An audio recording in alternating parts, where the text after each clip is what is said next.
भाजप बंडखोर गोकुळ गीतेंचं बंड थंड होण्याच्या मार्गावर उपमुख्यमंत्री एकनाथ शिंदेंसोबत गोकुळ गीतेंची महत्त्वपूर्ण बैठक. गोकुळ गीते आज पत्रकार परिषद घेऊन भूमिका स्पष्ट करणार. राष्ट्रवादी काँग्रेसचा आज मुंबईत वर्धापन दिन मेळावा.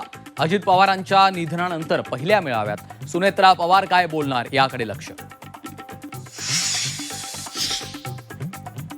दिल्लीत आज काँग्रेसची महत्त्वाची बैठक. सरकारविरोधात देशव्यापी आंदोलनाची तयारी सुरू असल्याची चर्चा. राहुल गांधी खरगे बैठकीत मार्गदर्शन करणार. आपसारखी अवस्था टाळण्यासाठी काँग्रेसमध्ये विलीन व्हा. सोनिया गांधींनी ममता बॅनर्जींना ऑफर दिल्याची माहिती. तृणमूलच्या भूमिकेकडे लक्ष, तर पवारांच्या राष्ट्रवादीलाही शिवसेना युबीटीचा अप्रत्यक्ष सल्ला. राज्यात मान्सून लांबणीवर. पुढील 3 ते 4 दिवसात काही भागात मान्सून दाखल होण्याची शक्यता. तर मध्य महाराष्ट्र, मराठवाडा, रत्नागिरी, विदर्भातल्या बहुतांश भागांसाठी येलो अलर्ट जारी.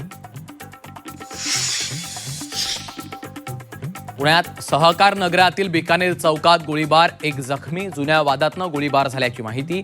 तर आदित्य थोपटेसह 3 अल्पवयीन मुलं ताब्यात. कल्याणही गोळीबाराच्या घटनेनं हादरलं. 2 गटातून झालेल्या वादातनं गोळीबार. 4 आरोपी कोळशेवाडी पोलिसांच्या ताब्यात. ठाण्यात अंमली पदार्थ विरोधी पथकाची मोठी कारवाई. 3 किलो 20 ग्रॅम चरस आणि ट्रॅमडोल जप्त. अंमली पदार्थ तस्करी प्रकरणात दोघांना अटक. दादर प्लाझा बेस्ट बसचा अपघात चालकाच्या निष्काळजीपणामुळेच. चालकाचा दावा आरटीओने फेटाळला. परवाना रद्द होण्याची शक्यता.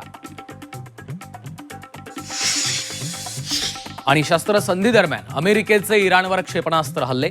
होर्मुझमधील सुरक्षा यंत्रणाही लक्ष, तर अमेरिकेच्या विविध लष्करी तळांना टार्गेट करत इराणकडूनही बदला.